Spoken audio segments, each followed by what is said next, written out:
അസ്സലാമു അലൈക്കും. ഇന്ന് ഞാൻ വന്നിട്ടുള്ളത് ഒരു പോളയുടെ റെസിപ്പി ആയിട്ടാണ്. നല്ല ടേസ്റ്റ് ആയിട്ടുള്ളൊരു പോളയാണിത്.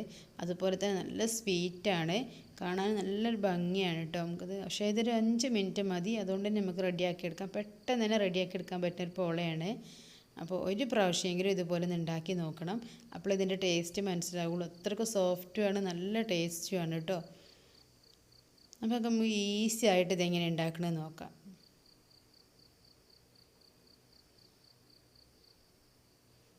അപ്പോൾ ഇതിന് വേണ്ടിയിട്ട് ഞാൻ ഒരു ജാർ എടുത്തിട്ടുണ്ട്. ഇനി നമുക്കിതിലേക്ക് ആവശ്യമുള്ളത് 3 മുട്ടയാണ്.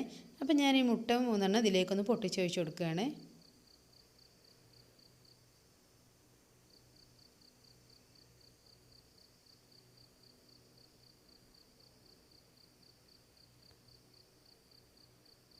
അപ്പോൾ നമ്മൾ 3 മുട്ട ഇതിലേക്ക് പൊട്ടിച്ച് വെച്ചെടുത്തിട്ടുണ്ട്.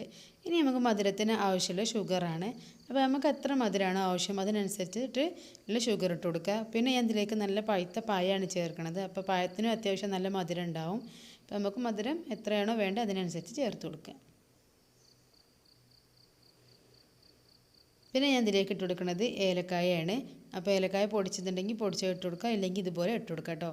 പിന്നെ ഇതിലേക്ക് ചേർത്ത് കൊടുക്കുന്നത് 1/2 കപ്പ് മിൽക്കാണ്. പിന്നെ ഇതിൽ ഞാൻ ഇതുപോലെ തന്നെ അടിച്ചിട്ടാണ് ചെയ്യുന്നത്. പിന്നെ ഇതിൽ കുറച്ച് ലൂസായിട്ടാണ് തോന്നുന്നതെന്നുണ്ടെങ്കിൽ ഒരു 2 ടീസ്പൂൺ മൈദപ്പൊടി ഇട്ട് കൊടുക്കുക കേട്ടോ. എനിക്കിവിടെ തിക്കായിട്ട് തന്നെ കിട്ടിയിട്ടുള്ളത്. ഇനി ഇത്തിരി ലൂസായിട്ടാണ് നിങ്ങൾക്ക് തോന്നുന്നതെന്നുണ്ടെങ്കിൽ അപ്പം തന്നെ 2 ടീസ്പൂൺ മൈദപ്പൊടി ഇട്ടിട്ട് ഒന്നും കൂടി ഒന്ന് ബ്ലെൻഡർ ചെയ്തെടുത്താൽ മതി. അപ്പോൾ ഞാൻ ഇതിലേക്ക് എടുത്തിട്ടുള്ളത് ഇതുപോലത്തെ പഴുത്ത പായാണ് 3 എടുത്തിട്ടുണ്ട് കേട്ടോ. ഒരു മീഡിയം ലെവലിൽ 3 പായാണ് എടുത്തിട്ടുള്ളത്. ഇതുപോലെ ചെറുതായിട്ട് നൈസാക്കിയിട്ട് അരിഞ്ഞെടുത്തേക്കാണ്. ഇനി നമ്മൾ അടിച്ച് വെച്ചിട്ടുള്ള കൂട്ടുണ്ടല്ലോ അത് ഇതിലേക്ക് ഒഴിച്ച് കൊടുക്കുകയാണ്. അപ്പോൾ നമ്മൾ പഴം മുങ്ങി കിടക്കുന്ന രീതിയിലാണ് ഈ മിക്സ് ഉണ്ടാവേണ്ടത് കേട്ടോ.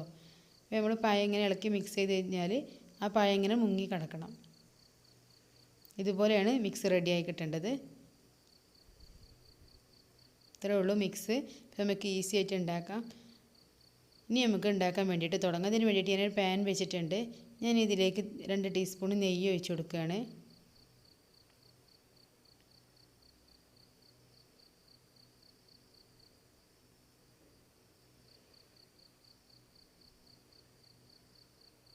ഇനി നമ്മൾ പോളൊന്ന് ഗാർണിഷ് ചെയ്യാൻ വേണ്ടിയിട്ട് ഞാൻ കുറച്ച് അണ്ടിപ്പരിപ്പ് മുന്തിരിയൊക്കെ ഒന്ന് ഈ നെയ്യിലൊന്ന് വറുത്തെടുക്കുന്നുണ്ട്.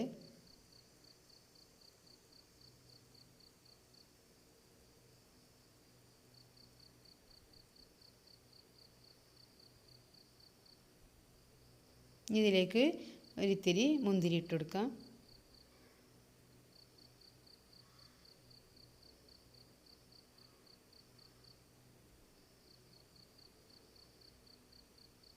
അടുത്തൊന്ന് വറുത്തത് നമുക്കതൊന്ന് മാറ്റി വെക്കണം. ഇതിൽ നിന്ന് ഞാനത് മാറ്റി വെക്കുകയാണ് കേട്ടോ.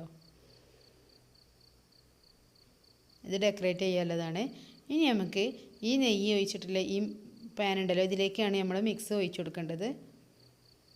അപ്പോൾ നമ്മൾ ഫ്ലെയിം നല്ലതുപോലെ കുറച്ച് വെക്കണം കേട്ടോ. ഏറ്റവും മാക്സിമം കുറക്കാൻ പറ്റുമോ അത്രയും കുറച്ച് വെക്കണം. എന്നിട്ട് ഇതിലൊന്ന് ലെവൽ ചെയ്ത് കൊടുക്കുക. ഇനി ഇത് അടച്ച് വെച്ചിട്ട് ഒരു 3-4 മിനിറ്റ് ഒന്ന് വേവിച്ചെടുക്കുക. അപ്പോൾ ഒരു 2-3 മിനിറ്റ് കഴിഞ്ഞപ്പോൾ അതൊന്ന് തുറന്നിട്ട് നമുക്ക് ഡെക്കറേറ്റ് ചെയ്യാൻ സംഭവങ്ങളൊക്കെ ഒന്ന് വെച്ച് കൊടുക്കാം. അല്ലാതെ നല്ലതുപോലെ കുക്കായി കഴിഞ്ഞാൽ പിന്നെ അതിൽ പിടിച്ച് നിൽക്കില്ല. പക്ഷേ ഫസ്റ്റ് തന്നെ ഇട്ട് കൊടുത്തിട്ടുണ്ടെങ്കിൽ അതതിൽ താഴ്ന്നു പോവുകയും ചെയ്യും. അപ്പോൾ ഇങ്ങനെയാണ് ചെയ്യേണ്ടത്. 2-3 മിനിറ്റ് കഴിയുമ്പോൾ ഒന്ന് ഇത് തുറന്നിട്ട് ഇതുപോലെ ഡെക്കറേറ്റ് ചെയ്യാൻ നമ്മൾ അണ്ടിപ്പരിപ്പ് മുന്തിരിയൊക്കെ ഒന്ന് ഇട്ട് കൊടുക്കുക. പിന്നെ ഞാൻ ഒന്നും കൂടി ഒന്ന് ഭംഗി കിട്ടാൻ വേണ്ടിയിട്ട് ഞാൻ ഇത്തിരി കറുത്ത എള്ളാണിത്, അതും കൂടി ഒന്ന് ഇട്ട് കൊടുക്കുന്നുണ്ട് കേട്ടോ. നല്ലൊരു ടേസ്റ്റുമാണ്, കാണാനും നല്ലൊരു ഭംഗിയാണ്.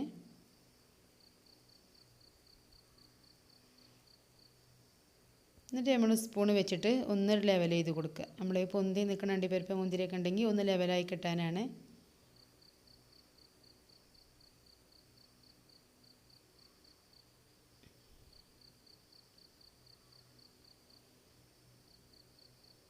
ഇനി നമുക്ക് മൂടി വെച്ചിട്ട് ഒരു 2-3 മിനിറ്റും കൂടി ഒന്നും കൂടി വേവിച്ചെടുക്കണം. അതും ഫ്ലെയിം കുറച്ച് വെച്ചിട്ടാണ് വേവിച്ചെടുക്കേണ്ടത് കേട്ടോ. ഇപ്പോൾ നല്ലതുപോലെ കുക്കായി വന്നിട്ടുണ്ട്. ഇപ്പോൾ എല്ലാ ഭാഗവും നല്ലതുപോലെ കുക്കായിട്ടുണ്ട്. ഇനി നമുക്കിതിൻ്റെ സൈഡൊക്കെ ഒന്ന് വിടിയിച്ച് നോക്കാം. അപ്പോൾ നല്ലതുപോലെ വിട്ട് വരുന്നുണ്ട് പാനിൽ നിന്നും. അപ്പോൾ നമുക്ക് ഇനി ഇത് വേറൊരു പാനിലേക്ക് മാറ്റി കൊടുക്കാം. എന്നിട്ട് നമ്മളിപ്പോൾ ഈ മുൻഭാഗം ഒന്നും കൂടി ഒന്നിട്ട് ബ്രൗൺ കളറാക്കി എടുക്കണം. ഏതെങ്കിലും ഭാഗം വെന്ത് കിട്ടാത്തത് ഉണ്ടെങ്കിൽ ഒന്ന് വെന്ത് കിട്ടാൻ വേണ്ടിയിട്ടാണ് അങ്ങനെ ചെയ്യുന്നത്.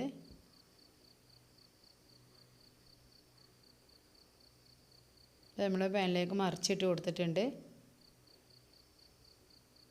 ഇനി ഫ്ലെയിം കുറച്ച് വെച്ചിട്ട് 1 മിനിറ്റോളം ഒന്ന് കുക്കാക്കി എടുക്കുക. അപ്പോൾ നമ്മളിപ്പോൾ അടിപൊളിയായിട്ട് ഇവിടെ റെഡിയായി വന്നിട്ടുണ്ട്. നല്ല ടേസ്റ്റുമാണ്. പെട്ടെന്ന് തന്നെ ഉണ്ടാക്കിയെടുക്കാം നമുക്ക് കേട്ടോ. അപ്പോൾ ഇഫ്താറിനൊക്കെ പറ്റിയൊരു പോളയാണ്. മക്കൾക്കൊക്കെ ഒരുപാട് ഇഷ്ടമാവും. കാണാനും നല്ല ഭംഗിയാണ്, എന്നാൽ നല്ല ഹെൽത്തിയാണ്. മിൽക്കും ബനാനയും വെള്ളമൊക്കെ വെച്ചിട്ട് ചെയ്യണതായതുകൊണ്ട് തന്നെ നല്ലൊരു ടേസ്റ്റുമാണ് കേട്ടോ. അപ്പോൾ എല്ലാവരും ഇതുപോലെയൊക്കെ ഒന്ന് ചെയ്ത് നോക്കുക. എന്നിട്ട് എനിക്ക് ഫീഡ്ബാക്കൊക്കെ ഒന്ന് അറിയിക്കണം.